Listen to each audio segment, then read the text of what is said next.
So, to start off this spawner episode, we're going to just get rid of these previous enemies in the hierarchy. And this is what our game will start off like, with nothing in there. Our player's happy, not scared of anything. We're going to right click in the sample scene, in the hierarchy, sorry, underneath sample scene, and just create something called an empty. So an empty is basically just somewhere we can store information within our scene. And this is where we're going to store our spawners. Okay, and it doesn't matter where it is. I usually just 000 in the position, but you could drag it outside of where your scene's going to be, and that's fine. Okay, so put it wherever you want. I don't care. And we're just going to add a spawner script in. So you're going to type spawner, new script, create and add. We're going to double click it when it loads. So we'll double click it and open it up. And mine has just opened up on my other screen, so I'm just going to drag it back across. So I do apologize for that. So we got a spawner script. It's looking good. We actually need to make it spawn though, so let's focus on that. I'm going to give you a chance to guess what we need to add. So what's the first thing you're going to need to add? We're going to spawn something in. So we need to grab that game object. We need to grab what we're spawning in. So I'm just going to call it enemy prefab. Okay. Now, what we're going to do is we're also going to take two more floats in. So the spawn rate. So that is just going to be like a timer, basically, for how long before we spawn something else. And a spawn float for spawn distance. Now this is basically going to make sure we spawn it outside of where the screen is, okay? Like, we don't want it to not do what we want, basically. Now, what I'm going to do is get rid of my start again, because who needs a start function? Sorry, start. Bye-bye. Our game doesn't need you. And I'm just going to add spawn enemy. If I could spell right, that would be great. As you see, we're going to have an error. So we're going to do exactly like we did on the shooting. We're going to do void spawn enemy. Oh, and we're going to do open square brackets like that. Now, all we need to do is we need to do a bit of maths here. So we need to do a vector of a spawn position. And that needs to equal. Now, we're going to be a bit fancy about this, and I do apologise. We could be boring. We could be like, only spawn at these 4 spawn points. But we'll make it a bit more random, a bit more different. Okay, so we're going to type in random. And we're going to do inside unit circle. So it's going to get a circle of the set radius or the set distance we want. So we're going to normalise that. So it's always 1. So it's always one figure. So we're going to times that by our spawn distance. So you got to think, if our circle was 1, anything within that meter of that circle is going to have something spawn in. If it's 10, it's anything on that 10 it's going to spawn in. Okay, so we're going to push out to probably 10, 15, and that means it will be out of the view of the player and the camera where it is currently.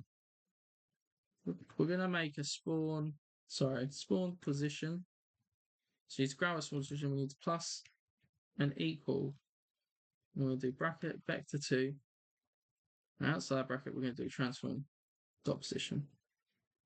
So that's setting. This is what our spawn position is. Okay. Then we need to basically just, a lot like what we did with the bullets, instantiate enemy prefab to spawn position. And what we're going to do is we're going to do a bit of rotation. Now, I'm not going to try and pronounce that word. I'm not worth wasting my time here. I can't pronounce it. I've tried multiple times. It's not happening. I'm just going to give it identity, and that's basically just going to get what the rotation is that we need to spawn it in, okay? So that is our spawning script done. So that's it working, okay? So if I press close on that, you'll see here we've got a couple of things. So I'm going to put the spawn rate at, let's say, 3, spawn distance at 10, and I'll drag my enemy prefab in we've made previously, and then I'll save it. Now, this might crash my PC. If it does, I do hardly apologise, but it's good to show you. Look at that monstrosity of enemies spawning in, okay? Look at it. But I want to show you here, we've got a perfect circle of them spawning in. So our spawning logic's working. Now, as you can see, oh, bless me, sorry, I just sneezed. What a great time to sneeze. So, as we can see, we've got our circle spawners, and it's spawned perfectly around the circle where our object is. So, when we go back into play, we'll press play again. We're going to set that to 0, press play again, and we'll pause it. So, everything's spawning outside the screen or just on the edge. We might want to up that to 15 for the spawn distance, or 12, or anything like that. But it's spawning the circle where we want, okay? The issue is that we've called spawn enemies. So if I open this, spawn enemy in an update, and there's no real stopping us from when are we spawning it. So we're going to add that spawn rate in now and mess it up. So we're going to actually add another float before I forget. It's a public float, and it's going to be called time since last spawn. And we're just going to do that. So what we're going to do is time since last spawn plus equal time dot delta time. So we're just getting a reference to time itself, the seconds, the minutes, the hours, everything in life.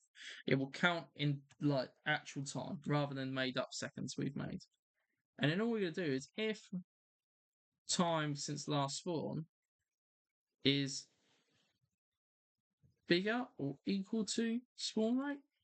So if we're starting to go above what we said the spawn rate's going to be, so if we said 3 seconds and it's going like 3.1 or 3 or anything like that, it'll go right. Now we're going to copy our spawn enemy, so we delete that, put it into here. We're going to spawn our enemy, but then instantly afterwards we need to go right. Time since our spawn's gone back down to 0f now because we've spawned it in, so we're going back down to 0. Hopefully that makes sense. So we're basically just going, we're getting our reference to time itself, so we're just adding the seconds every frame we're going to add to time. And if our time is bigger than our spawn rate, then we're going to spawn an enemy and reset that whole loop. So it's just constantly ticking over, ticking over, ticking over. So we'll go back into the game and we're going to press play. Oh my god, there's no enemies.